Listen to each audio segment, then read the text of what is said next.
আসসালামু আলাইকুম সবাই। আমরা সবাই ফেসবুক প্ল্যাটফর্ম নিয়ে কাজ করছি। ইনশাআল্লাহ চেষ্টা সবাই চালিয়ে যাচ্ছে। কারো চেষ্টা একটু কম আছে তো একটু বেশি আছে, কিন্তু চেষ্টার কিন্তু কোনো ঘাটতি নেই। যে যেভাবে পারছে তার পুরোপুরি দিয়ে সে চেষ্টা করে যাচ্ছে। আর যেটা সবচেয়ে বড় কথা, ফেসবুকে মনিটারাইজেশন পাওয়ার জন্য যেটা নতুন রুলস আছে, যেটা আমরা সচরাচর আমরা গাইডলাইন ফলো করে যেটা দেখতে পাচ্ছি, সেটা হচ্ছে আমাদের কিন্তু প্রতিনিয়ত আপনার রিলস আপলোড করতে হবে, দেন আপনার স্টোরি শেয়ার করতে হবে, প্লাস হচ্ছে আপনার লাইক টেক্সট শেয়ার করতে হবে, প্লাস হচ্ছে পিকচার শেয়ার করতে হবে এবং লং ভিডিওসও শেয়ার করতে হবে। আর যদি সম্ভব হয় তাহলে লাইভ করতে হবে।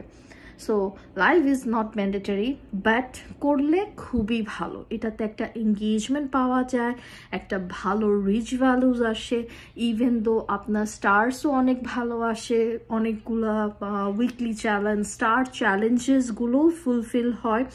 সো এটা ইন এ সেন্স লাইভ করলে একটু উপকার হয়, বাট এমন না যে লাইভ না করে কন্টেন্ট মনিটারাইজেশন পাওয়া যাবে না। লাইভ না করেও আমরা কন্টেন্ট মনিটারাইজেশন পেতে পারি যদি কিনা আমরা রুলস মেনটেন করে মাল্টি পোস্টেস দিয়ে থাকি।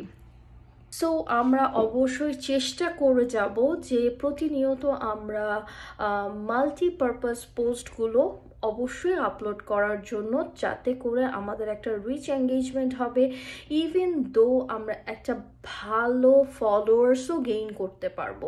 কিভাবে ফলোয়ার্স গেইন করতে পারবো সেটার জন্য অবশ্যই আমাদের সামনে, আমাদের টাইম লাইনে যে ধরনের ভিডিওসগুলো আসে, এখন মনে করুন আপনাকে আমি চিনি না, আপনি আমাকে চিনেন না, বাট আমাদের একটা ভিডিওস আপনার সামনে চলে আসলো, এখন আপনি কি করবেন? এটা স্কিপ করে ফেলবেন? No, this is wrong. আপনি সেই ভিডিওটা ফুললি দেখবেন এবং সেখানে গঠনমূলক কমেন্ট করবেন। এখন সবাই বলতে পারে, আরে বাবা, গঠনমূলক কমেন্ট মানে কি? সেটা হতে পারে এনকারেজমূলক কথা, যে হ্যাঁ, আপনার ভিডিওটি আমার খুব ভালো লেগেছে, এখান থেকে আমি অনেক কিছু শিখতে পেরেছি, অসংখ্য ধন্যবাদ, লাইক দিস। আবার এমনও হতে পারে এনকারেজমূলক কথা বা মোটিভেশনাল কথা, হ্যাঁ আপনার কাজটা ভালো হয়েছে, বা আপনি এভাবে বলতে পারেন যে আপনার এই জিনিসটা একটু যদি এভাবে করতে না পারো তাহলে ভালো হতো, আপনার এই কাজটা যদি এই জায়গাটা একটু ভুল আছে, ভুল কথাটা মেনশন করার দরকার নেই, বাট এমনভাবে প্রেজেন্ট করতে পারেন যে আপনার এই কাজটা যদি আরেকটু এভাবে করতেন তাহলে ভালো হতো। তাহলে কি হলো, ইন্সপিরেশন পেলো যে না, আমার ভিডিওটা মানুষজন পুরোপুরি দেখেছে এবং সে ওয়াইজে আমাকে মানুষ অ্যাডভাইস করছে। সো এই ছোটোখাটো জিনিসগুলো আমাদের অবশ্যই সবার মেনটেন করা উচিত, আই থিঙ্ক সো। এবং যদি আমাদের লাইভ কারো সামনে আসে, অবশ্যই আমরা যার লাইভটা দেখবো তার প্রোফাইল, মানে তাকে একটা ফলো বাটন প্রেস করে তার সাথে যুক্ত হয়ে যাব, লাইভটা শেয়ার করব আর লাইভে কমেন্ট পাস করব। আর এমন না লাইভে ঘন্টার পর ঘন্টা আমরা সময় নষ্ট করে ফেলবো, নো, নট লাইক দিস। আমরা কিছুক্ষণ থেকে যখন মনে করব যে না, আমরা মোটামুটি একটা ভালো এঙ্গেজমেন্ট ক্রিয়েট করেছি, দেন আমরা আবার বের হয়ে আরেকটা লাইভে যেতে পারি, আরেকজনের সাথে যুক্ত হতে পারে।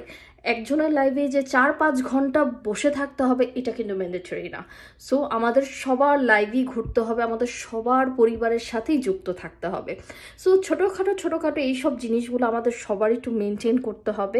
পিকচার্স পোস্ট করতে হবে, টেক্সট পোস্ট করতে হবে, লাইভ পারলে করবেন, না পারলে না, it's not mandatory, but weekly চ্যালেঞ্জেসগুলো কমপ্লিট করবেন। উইকলি চ্যালেঞ্জ আর স্টার চ্যালেঞ্জেস আর ডিফারেন্ট, ওকে? সো উইকলি চ্যালেঞ্জেসগুলো অবশ্যই পূরণ করার চেষ্টা করবেন এবং রিপ্লাই কমেন্ট করবেন, এবং যার পোস্টে আপনি কমেন্ট করবেন তার পোস্টে থাকা যদি আরও কয়েকটা মানুষের কমেন্টে রিপ্লাই কমেন্ট করতে পারেন, it will be good for you.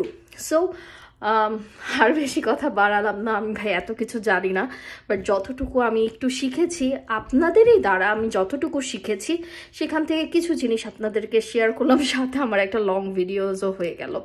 So সবাই দোয়া করবেন, আশা করি সবাই পাশে থাকবেন, সবার সহযোগিতা কামনা করছি। আর ছোট বোন, বড় বোন, আপু, আন্টি, যেরকমভাবেই আমাকে দেখেন না কেন, অবশ্যই সবাই পাশে থেকে চেষ্টা করবেন আপনাদের এই বোনটা যাতে সফলতা পেতে পারে, এবং এই তো সফলতাটা যাতে চলে আসে। আসসালামু আলাইকুম, সবাই ভালো থাকবেন। আসসালামু আলাইকুম।